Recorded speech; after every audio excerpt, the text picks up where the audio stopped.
Olá pessoal, muito bom dia, muito boa tarde, boa noite, tudo bem com vocês? Aqui quem está falando é o Gabriel Benelli. Eu sou advogado há 5 anos e estou em preparação para concurso de promotor de justiça e juiz de direito. E aqui nós vamos ter uma aula hoje sobre poder constituinte. Né?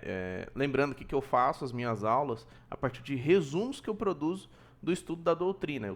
Sigo meu cronograma de estudos e nesse cronograma tem leitura de doutrina e eu acabo fazendo resumos dessa doutrina e trago material para aula. Então, a partir daí.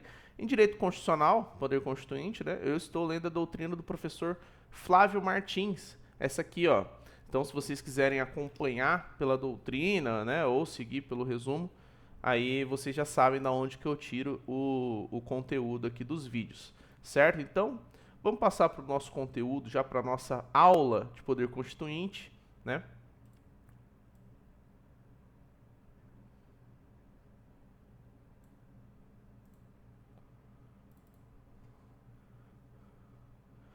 Começando aqui justamente pelo conceito e pela origem do poder constituinte, que é justamente o poder de criar uma Constituição, bem como a competência para reformar uma Constituição.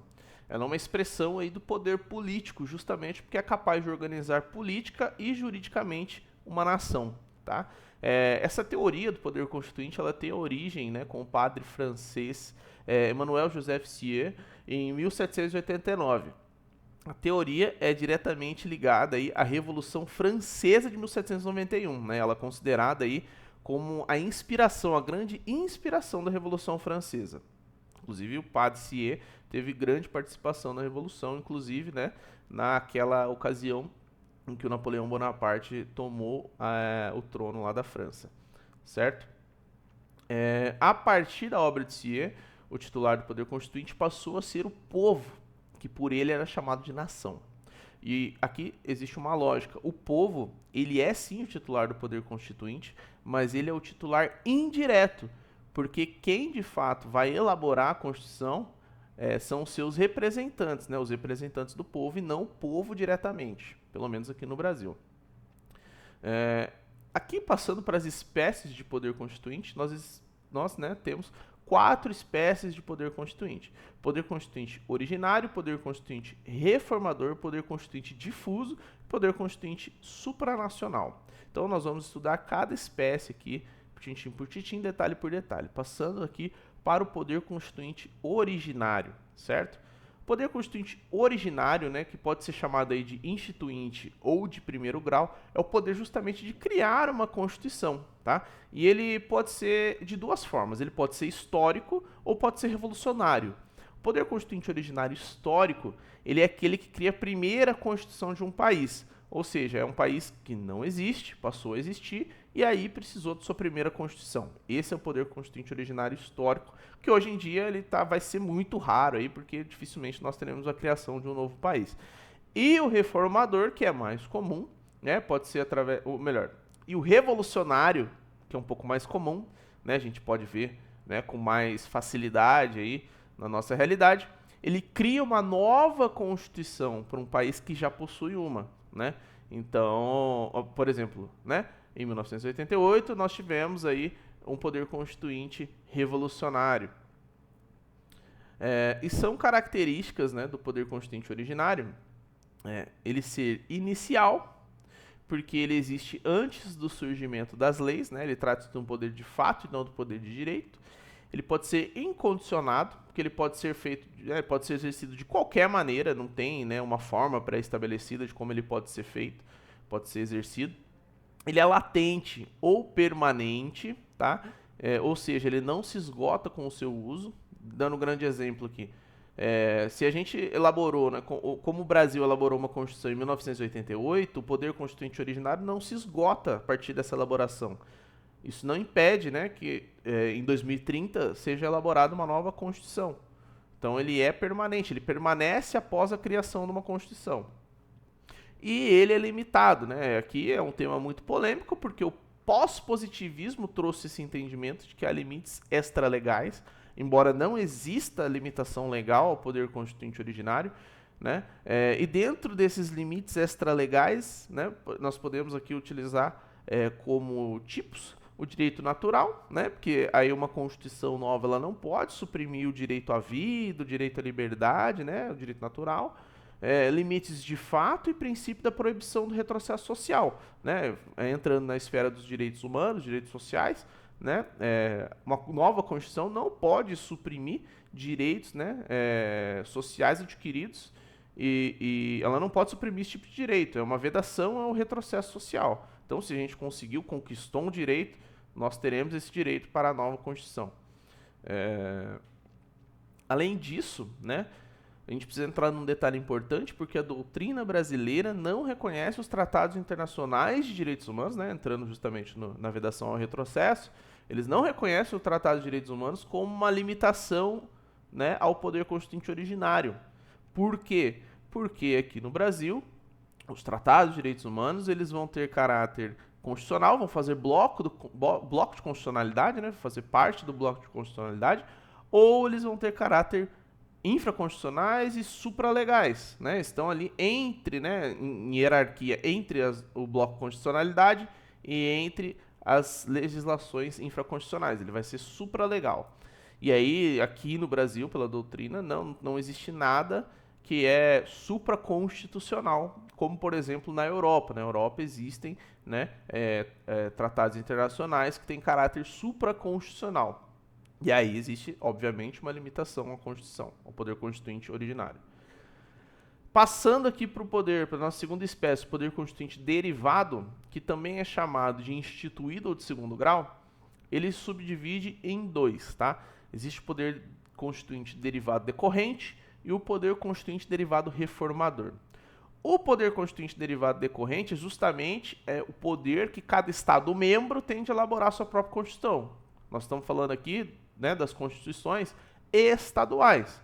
E aí, segundo a doutrina, a elaboração dessa Constituição estadual é resultado do poder constituinte derivado decorrente. Além disso, ela tem um poder de complementariedade em relação à Constituição Federal. E interessante que o Distrito Federal, embora não seja um estado, né, teve reconhecido pelo STF que a sua lei orgânica, ou seja, a lei orgânica do Distrito Federal, ela é equiparada à Constituição estadual. Então, o que a gente pode tirar de conclusão disso, por exemplo? Né? Assim como uma lei que fere a Constituição estadual, ela pode ser atacada através de uma ADI para o Tribunal de Justiça daquele estado, uma lei que fere a lei orgânica do Distrito Federal, ela também pode ser atacada via ADI para o Tribunal de Justiça do Distrito Federal e Territórios. Então é algo aí decorrentemente lógico, certo? São espécies do poder constituinte derivado decorrente. O poder constituinte decorrente inicial, ele é instituidor ou institucionalizador, né? Que ele vai estabelecer a Constituição Estadual como ponto de partida da organização interna de um Estado, né, e base sobre a qual se fundamentam todas as instituições estaduais e se exercem os poderes constituídos estaduais, e ele ocorre sempre que se cria uma nova Constituição, Constituição estadual. Ou seja, foi criado um novo Estado, né, como tivemos aí recentemente. Foi criado um novo Estado. Esse Estado vai ter o poder constituinte decorrente original, porque vai precisar criar, né, toda a sua organização interna, como funcionam suas instituições e como ele vai ser exercido, né? Então, toda vez que cria um Estado novo, ocorre esse poder. E o poder constituinte decorrente de revisão estadual, que é justamente o poder de rever ou modificar uma Constituição estadual. Temos também, né, agora, passando o poder constituinte derivado reformador, que é, logicamente, o poder de reformar a própria Constituição já existente. Assim como existe na Constituição Federal, existe também na Constituição Estadual. Características do poder constituinte derivado decorrente. E também a característica do poder constituinte derivado reformador. As três características são iguais para os dois, mudando apenas as suas razões. São secundários, condicionados e limitados. O decorrente é secundário porque tem origem na própria Constituição. Ele é condicionado porque ele já possui formas pré-determinadas, né, para a Constituição. Para os estados vão ser a Constituição Estadual e para o Distrito Federal, a Lei Orgânica do Distrito Federal. E ele é limitado porque seus limites estão na própria Constituição Federal. Já o reformador, ele é secundário porque tem origem na própria Constituição, assim como o decorrente. Ele é condicionado porque possui formas já pré-estabelecidas de manifestação, né, sendo que são duas essas formas pré-estabelecidas, a revisão e a emenda, e ele é limitado porque ele já possui seus limites na própria Constituição Federal. Né? Eu não posso reformar uma Constituição auferindo ali, quebrando alguma cláusula pétrea. Não existe essa possibilidade. Ou seja, as cláusulas pétreas são limitações materiais ao poder de reforma constitucional. Revisão constitucional e emenda constitucional. Vamos entrar aqui nesse tópico porque é um tópico muito interessante que cai em prova, inclusive. Revisão constitucional está lá disposta no artigo 3º do Ato das Disposições Constitucionais Transitórias, a DCT.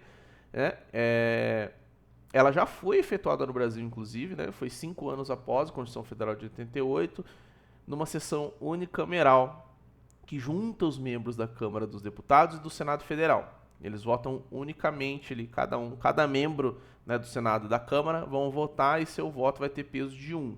Ou seja, o voto funciona na seguinte lógica: um homem, um voto, certo? Ela possui as mesmas limitações da emenda constitucional e, de acordo com a doutrina, não é possível realizar uma nova revisão constitucional do Brasil por violação ao princípio da força normativa da Constituição de Conrad Hesse. Okay? Existe sim um entendimento minoritário que é possível essa reforma constitucional, mas né, ele encontra uma crítica muito grande na doutrina majoritária de que essa segunda revisão constitucional aí, ela seria uma limitadora à questão da rigidez constitucional no Brasil e da supremacia formal da Constituição, tá? Ele é o entendimento majoritário é que só pode alterar a Constituição através da emenda constitucional. Então, já que nós entramos nesse assunto, vamos falar agora da emenda constitucional, está lá no artigo 60 da Constituição Federal. Devido ao fato da nossa Constituição ser analítica, ou seja, ela é uma Constituição muito detalhada, bem como pela evolução cultural dos povos, né, pela evolução do pensamento político dos povos, muitas emendas ao longo desde 1988 foram feitas. Então, desde lá, várias emendas foram feitas decorrente, né, dessa evolução lógica dos nossos povos. A emenda constitucional ela pode ser feita, ela vai ser proposta, né, através da famosa PEC, proposta de emenda constitucional, famosíssima PEC que vira e mexe aí, ela é objeto de discussão nos meios jornalísticos. Quem é que pode elaborar uma PEC? Deputados e senadores, presidente da República e as assembleias legislativas estaduais. E uma observação, para que as assembleias legislativas possam elaborar uma PEC, é necessário mais da metade, sendo 26, seriam 14 assembleias legislativas necessárias para assinar uma PEC para ela ter validade, ok? De acordo com a doutrina majoritária, não se admite PEC de iniciativa popular, uma vez que o rol do artigo 60 da Constituição é considerado taxativo. E aqui vai um detalhe muito importante. O STF entende que é possível a elaboração de uma PEC de iniciativa popular para a reforma, né, para a revisão aí de uma Constituição estadual, ok? Isso conforme o julgamento da ADI 825 de relatoria do ministro Alexandre de Moraes. Para que uma emenda constitucional seja aprovada, é necessária a aprovação de 2 casas do Congresso Nacional em 2 turnos, devendo ser aprovada por 3/5 dos seus respectivos membros. Ou seja, ela vai ser votada tanto na Câmara dos Deputados quanto no Senado Federal, em 2 turnos, e deve ser aprovada nesses 2 turnos por 3/5 dos seus membros. É a chamada votação qualificada, quórum qualificado, isso obviamente decorrente, né, da questão da rigidez constitucional, né, e no caso inclusive da doutrina, por exemplo, do Alexandre de Moraes, que considera a Constituição Federal de 88 como super rígida, porque ela exige um procedimento qualificado, um procedimento mais demorado, mais burocrático para a alteração do texto constitucional. Não existe possibilidade de veto presidencial, ok? E a Constituição não pode ser emendada em 3 situações: intervenção federal, estado de sítio e estado de defesa. Por fim, se a PEC for rejeitada, ela não poderá... vamos voltar. Atenção nisso aqui, porque cai em prova, ok? Existem muitas jurisprudências sobre o tema, muito caso porque acontece a rodo lá em Brasília. Se uma PEC for rejeitada, ela não pode ser proposta na mesma sessão legislativa. Ou seja, se um deputado propôs uma PEC sobre assunto X e ela foi rejeitada, ele não pode propor uma segunda PEC com o mesmo objeto, ainda que disfarçado, do assunto X, na mesma sessão legislativa. O que é sessão legislativa? É o ano legislativo. Por exemplo, estamos em 2026. Se algum deputado propor uma PEC hoje, dia 28 de janeiro de 2026, ele não pode propor essa mesma PEC em 2026, vai ter que propor só no que vem, ok? É assim que funciona na situação. Isso acontece a rodo, existe muita jurisprudência, porque eles tentam aprovar, ainda que disfarçado, né? Ainda que modificando ali um pouco a fachada do assunto, eles tentam fazer isso a rodo. Então, cai bastante em prova as situações práticas sobre esse assunto. Então, lembra, a PEC foi rejeitada esse ano, só no que vem, na próxima sessão legislativa. Limitações do poder constituinte reformador, que nós temos 5 espécies de limitações: materiais, formais, circunstanciais, temporais e implícitas. As materiais são as cláusulas pétreas previstas no artigo 60, parágrafo 4º da Constituição. As limitações formais, né, existem porque é um procedimento mais rigoroso, decorrente aí do caráter rígido ou super rígido da nossa Constituição. Limitações circunstanciais são as circunstâncias sobre as quais não se pode alterar a Constituição. Por exemplo, o estado de defesa. Limitações temporais é um período sobre o qual não se pode alterar a Constituição. A nossa Constituição Federal de 88, ela não prevê nenhuma limitação temporal, tá? Então, isso aí é tranquilo. Mas já existiu Constituição Federal Brasileira com esse tipo de limitação. Limites implícitos são os decorrentes da própria lógica do sistema, né? Por exemplo, não posso alterar um quórum qualificado para aprovação de uma emenda constitucional. Eu não posso suprimir o sentido de uma cláusula pétrea a fim de que eu faça uma emenda constitucional que justamente quebre essa cláusula pétrea. Não existe isso, é um limite implícito, tá? Agora falando da terceira espécie, do poder constituinte difuso, né? Que seria uma mutação constitucional, esse poder constituinte difuso que ele está, né, em ampla ascensão no país, é justamente um poder de fato e não de direito, e ele é justamente aquele poder de alterar o sentido de uma Constituição, né, a interpretação de uma Constituição, sem alterar o seu texto, né? E segundo a doutrina tradicional, isso se dá pela constante evolução da sociedade e suas tradições, né? Os seus costumes, a adequação político-social, né? O tempo que a gente vive, etc. Né? Ele leva o nome de difuso, pois pode ser feito por qualquer intérprete da Constituição. Qualquer pessoa que interprete a Constituição pode fazer uma interpretação diversa daquele texto. Tá? E no Brasil, justamente, o STF é quem tem a maior relevância na interpretação constitucional, porque, primeiro, é o guardião da Constituição e, segundo, né, o mais importante, vamos dizer assim, porque, né, existem decisões vinculantes do STF, né, mas a interpretação em si ela não está limitada ao Supremo Tribunal Federal ou ao Poder Judiciário. Tá? Qualquer intérprete da Constituição pode estabelecer uma nova interpretação. Aí, se vai ter, né, uma grande adesão, já são outros 500, é uma outra situação. E aí nós temos 3 hipóteses de mutação constitucional. A primeira delas é a mudança de interpretação, que é justamente a mais comum. Ela acontece quando o intérprete muda o sentido, sem modificar o texto constitucional, né? E quem atua nesse tipo de caso geralmente é o Poder Judiciário, principalmente o STF. E é estritamente ligada, né, a um dos princípios aí do ativismo judicial, que a gente vê acontecendo, né, a rodo, né, hoje em dia. Justamente, é uma situação muito interessante e, em algumas situações, é bom porque ela atende às demandas políticas e sociais da sociedade atual, certo? E, por ser uma mudança de interpretação e não uma alteração no texto constitucional, ela não exige, por exemplo, uma votação qualificada, um quórum qualificado, porque ela não vai alterar o texto da Constituição e sim a sua interpretação. Ela é uma situação muito menos burocrática, muito mais fácil de acontecer. Vou te dar um exemplo. O Supremo Tribunal Federal entendeu que a união homoafetiva é uma entidade familiar. Isso está escrito na Constituição? Não. Então, é um exemplo de mudança de interpretação. Ele não alterou o texto da Constituição, ele só acrescentou uma interpretação de que a união homoafetiva também é uma entidade familiar. E com isso, todos os seus desdobramentos, né? Segunda hipótese de mutação constitucional é a praxe constitucional. Lembra que a gente falou que não é só o Poder Judiciário que pode, né, alterar a interpretação de uma Constituição? Pois é uma reiteração de atos políticos que acabam por alterar o sentido da Constituição sem alterar o seu texto. Exemplo, a devolução da medida provisória inconstitucional ao chefe do Poder Executivo.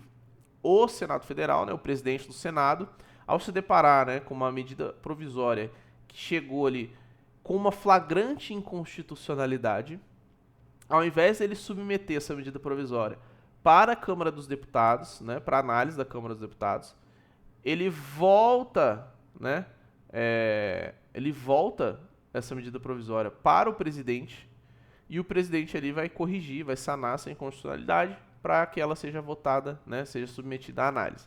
Isso é uma praxe constitucional, isso não está no texto constitucional, não é o procedimento padrão. O que acontece, como é aceita pelos três poderes, executivo, legislativo e judiciário, isso se torna essa reiteração, essa prática, né, deliberada, ela acaba alterando o sentido da Constituição sem alterar o texto.